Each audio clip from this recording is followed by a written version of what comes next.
In today's video, I'm going to teach you how to set up DMARC in Zoho Mail. Start by signing in to the Zoho Mail admin console with an account that has administrator privileges. From the left menu, open the Domains section and choose the domain you want to protect. This ensures you are applying the policy to the right place. Next, head to the Email Configuration tab and select DMARC. DMARC helps receiving mail servers verify that messages claiming to be from your domain are actually authorized. Reducing spoofing and phishing.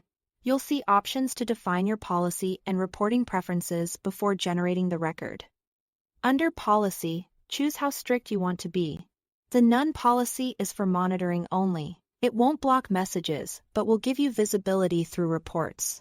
Quarantine tells receivers to treat failing mail as suspicious, often sending it to spam. Reject is the strictest, instructing receivers to block mail that fails DMARC checks. If you are just starting, monitoring with None is a safe way to gather data before tightening enforcement. Set the subdomain policy if you send email from subdomains. You can mirror your main policy or choose a separate one, which is helpful if subdomains are used by different services. For RUA, specify where you want to receive aggregate DMARC reports. These are XML summaries from receivers that show which messages passed or failed. Grouped by source. Use a mailbox you actively monitor and make sure it's prepared to handle and store regular report emails. Note that the address must be entered in the required mailto format. When your choices look good, click Generate or Add to build the TXT record. Zoho will present the exact value you need to publish in DNS. Now open your domain registrar's DNS manager, such as the one provided by GoDaddy or Namecheap, and add a new TXT record.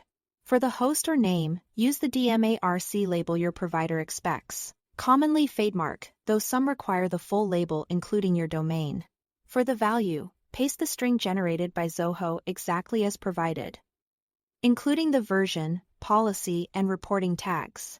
Save the record and allow a few minutes for it to propagate. Some providers can take longer. Return to the Zoho Mail admin console and click Verify. Zoho will check DNS and confirm when the record is active. If verification doesn't pass right away, wait a bit and try again. That's all to it. Thanks for watching.